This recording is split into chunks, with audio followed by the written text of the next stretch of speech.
So guys, just to put this out there, we're going to start our episode soon, but Dex kind of finessed me into continuing this episode. He told me, I asked him, I said, could we please go get some ice cream? And he gave me the sad puppy eyes and said that you love ice cream a lot and you want me to go to get ice cream with you, but you need to do what I love, which is the interview. So we're here now. Are you done? What's up, y'all? It's the Dexter Deveau Show, Inside Couple segment. I'm here with my lovely wife. And we're back. We're back, guys. So this week, we are in the throes of COVID-19, at least myself. Stop. My wife is testing negative. Trigger. I have tested. Triggered! I have COVID. My wife doesn't. But yeah, we're just enjoying some TV, more marriage talks. So today on the docket, what's on the docket today? So Toots. That's her self-proclaimed nickname is Toots. I want you to call me Toots. I really want you to call me Toots. I told Dex yesterday that his name is Bubs and he needs to call me. You need to call me Toots. Toots. Toots. Bubs and Toots. No problem. Not a problem, love. Anyways. So what's on the docket? We're watching a little bit of Love is Blind. Okay, the UK version. Yeah. If anyone's has started watching it, we've binge watched all, I think, 9 episodes. Yeah. Yeah. It's not bad. It's actually not bad. It's actually like, it seems a little more Mature. Yeah. And like these people, because they're older, most of them are like, I think, like 29 to late 30s. Yeah. Seem like they know what they want. Yeah. But then as the episodes unfold, you're like, there's a lot of baggage. Yeah, it's a bit messy. It's like, oh wow, this is so reassuring. Yeah.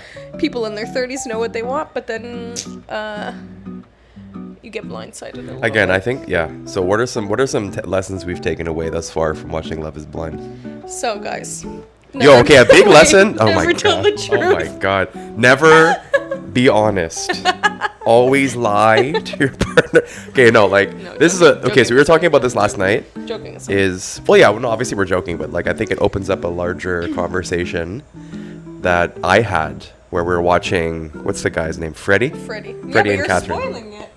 Yeah, so this is a spoiler alert. If you haven't seen the TV show, shut the episode. I'll put the spoiler alert in the description. Talking about cheating, talking about stuff, but the real premise is being honest. And yeah. I asked myself and I asked my wife, I was like, what the hell is the point? I'm an honest person, or I'd like to believe I am. Mm-hmm. But when it comes to like other people sharing their own vulnerabilities and then getting punished for it, you then ask yourself the question, like, why be honest? Right? Because it's like, oh, now you want someone to be honest, but then how do you repay that honesty when they do something? It's not necessarily to them, but something that's happened in the past, and you penalize them. I always find that a bit odd, you know? Yeah, I felt really bad for Freddie. He was being very vulnerable, and she was asking him about, like, has he ever cheated or something like that. So he told her, and then all of a sudden she just, like, dogpiled on him. Yeah. And I felt really bad for him. Yeah, that was tough.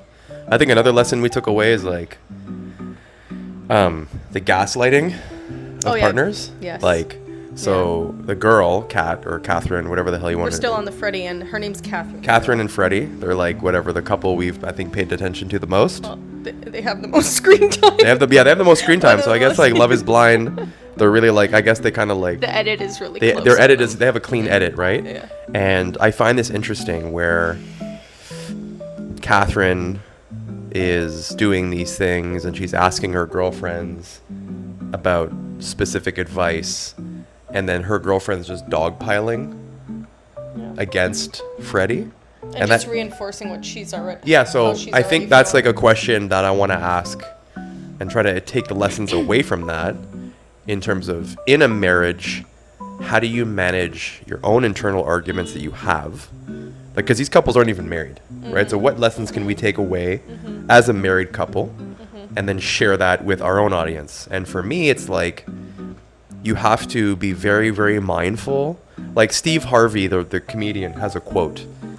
And I'm quoting him directly where it says, being married is like standing in a circle while holding hands with your partner.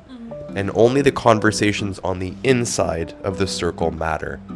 So I'm curious of what are your thoughts on, like, as a woman, like, do women talk about, let's say, like, do you talk about your marriage? Do you talk about struggles you're having? Like, what are things that you think are appropriate in terms of discourse with your girls?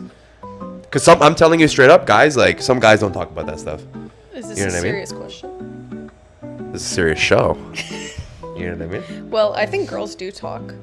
You don't have to say what you do or don't do, just in general. I'm like, just what? saying, like, girls, I think, come together and they often talk about those things. Right. Do you think it's constructive feedback, or do you think it's just like pulling people? I think it depends who you're talking with. Okay, that's fair. That's fair. It depends who you're talking with and what your relationship with that person is. Right. And kind of like how much do they already know about your relationship. Oh, I see what you mean. And Okay. about like who you're married to or dating or whatever. So. But you're mindful of like who you're talking to, Yeah. what their contribution might be in terms of how important that person is to you, to your relationship or your marriage. Yeah, I hear you on that. And then also I think you kind of put into context, like, are they in the same similar situation that I'm in? So then maybe you'll take some advice from them. But Right. So like you wouldn't ask a homeless person for financial advice. I knew you were gonna say that. I knew that's what you were gonna say. You know what I mean? It is what it is. Yeah. You know what I mean? No, but like obviously that's a crude example to showcase a larger point, you know, of like you want to talk to people that are probably in your position, Yeah. you know, because I think there's more of like they can empathize more with where you're at, you know? Because there's always those friends where it's like, I just want you to listen. I'm just gonna rant, blah blah blah, and I just want you to listen. And then there's also other friends that are like, okay, like you're in this situation or you've gone through this. How would you navigate? Right. that? Right. Yeah, that's fair. But That's totally fair. on your note, I think I should talk about it. I don't see why. Well, I get there's like intimate things you probably don't want to talk to with your guy friends, but Yeah. why don't guys talk about this shit? I think This men. stuff- I think men are very sorry. prideful. It's supposed to be. Yeah, you're like married to a sailor. You know what I mean? My Sorry. God. I think men are very prideful, and I think men are more sensitive actually than women are when it comes to like displaying their own vulnerabilities, especially to other men. Because I think for a lot of guys, there's a lot of like peacocking in their relationships. And I think for men, in order to like, for me, I'm just saying for myself, I've never been one that kisses and tells, because I think it's a little bit disrespectful, but that's just my personal opinion. Okay, but you don't have to be kissing and telling anything. No, about I that. hear you. I hear you. No one's telling you to. Like, if I talk have, about like- intimate stuff. I think I'm more of like a seeker, not a complainer when it comes to what I look for. And what that means is like I'll ask for advice, but in terms of defining what the advice represents to me, or like why I'm asking for the advice, might be something different. Okay. You know what I mean? But yeah, I think it comes from the point that like a lot of men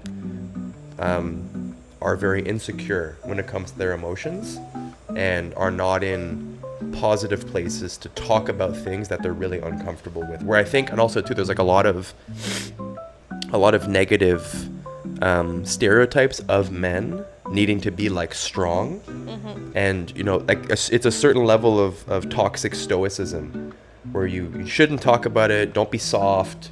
Solve it yourself. Don't be a chicken. Yeah, like solve it yourself, which is like, and then we have this dynamic of men that don't know how to talk about what they're feeling, and then it creates this huge issue in the mental health space for men specifically. So I think I'm pretty in touch with I'm your husband, so you can, No, he's pretty good. you know, I would like to believe I have He's pretty very good, Yeah. like I would say emotional availability and awareness. Yeah. Yeah. Yeah, so tell me more about what you think about the show. What do you think about like, Okay, I had another question come to mind. go for it. So based on the show and what we saw, Toots.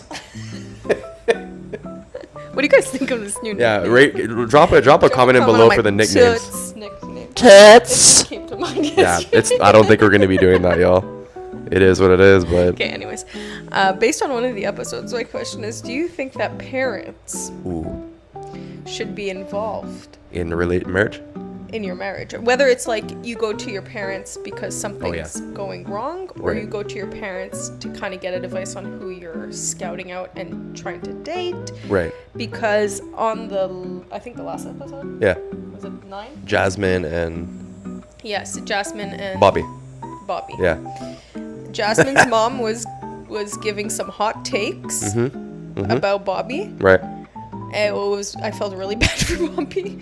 Yeah, I didn't get where it was coming and I from. didn't feel that it was really constructive to their relationship. Like, they're old enough, they're making the decision to potentially She's marry. 29. He's what, 30? 30, 33, I 30 think. or 33, yeah, early 30s. So the question is, what do you think on like Involving a parental your parents, involvement? Yeah. Like, I get it's like you honor your parents and they've been there throughout your life and they know you very. They're your number they one know supporters. You're best and they're your number Yeah. one supporters.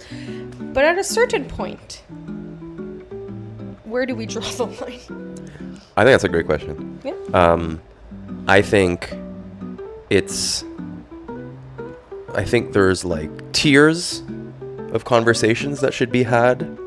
I think when you're entering the first tier, which is probably the least depth, it's good to have, hey, what do you think about this person? You know what I mean? Let's say you bring someone home and they don't necessarily know your partner.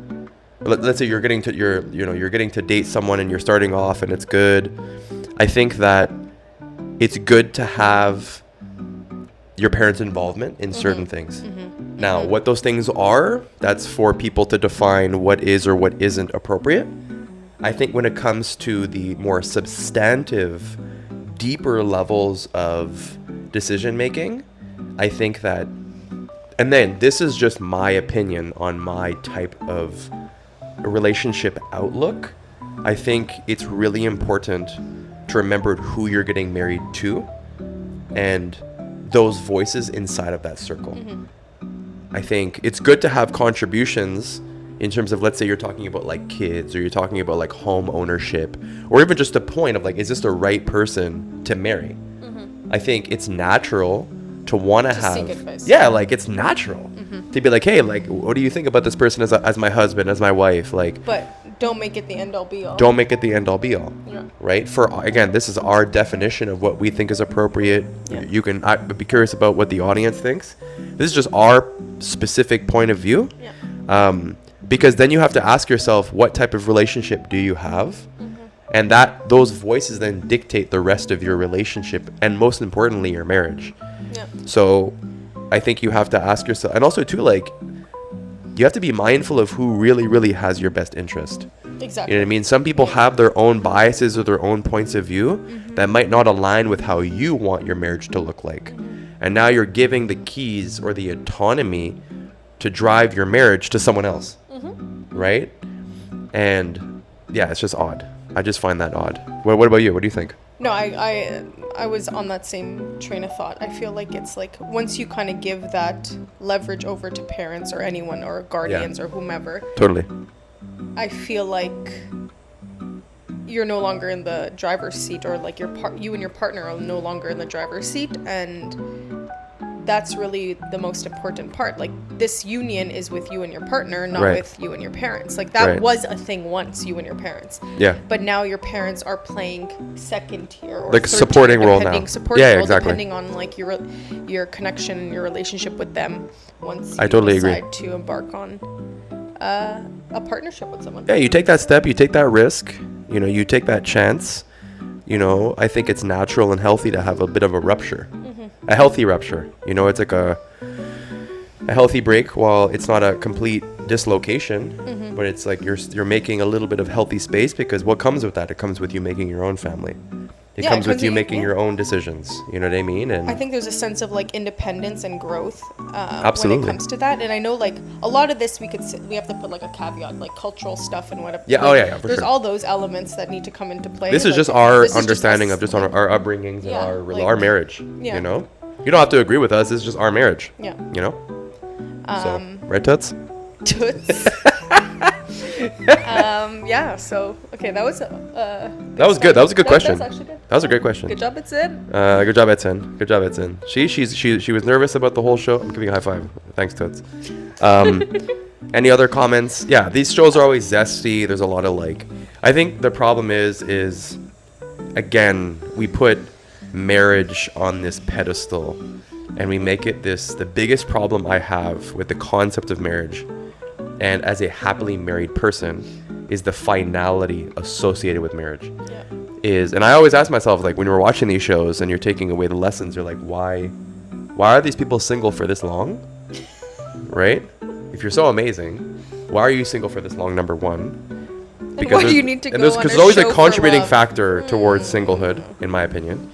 And what is the obsession with marriage? You know? Yeah, some people are like very obsessed, and I'm like, Like marriage there's marriage this should expectation be in their head of what it's gonna be like, and I don't know if like, hopefully it lives up to that. But I don't know, man. It's like the whole do you sleep with the person before? That's a whole other oh yeah, conversation. that we could leave for the. That's for the Patreon. That's for the exclusive Patreon. You know what I mean? No, we can't talk about that. But no, we're not gonna talk about this. This is a family friendly channel. You know what I mean? Skirt skirt. You know. Okay. Any last thoughts? Last thoughts, guys. Do you like our new little setup? We decided to. Guys, we're mixing up the whole thing. Because I told Dex it wasn't aesthetic with where we were last time. No, it wasn't. This is like a little bit more ambiance. We're in the living room right we got now. a new IKEA couch. That's right. Things are looking Then fire. we have the funny fuzzy. Yeah, Timu code. Timu No, code. it's not Timu. It's not Timu. Okay, This okay. is another sponsorship. Come on. Okay, who sponsored it? Funny fuzzy. Funny Fuzzy Or sponsored this. funny. Use discount code. Use discount code TOOTS for your for free shipping on orders over $100 and bucks. guys, like the cherry top comes from Timu, so. Oh my god! And the shorts. You know those little kids packing those things, eh? We gotta talk about this. Okay, we're not gonna talk about Anyways, thanks for watching, bye. y'all. Dex, the Inside Couple Show. it. We're out. We're out. Deuces.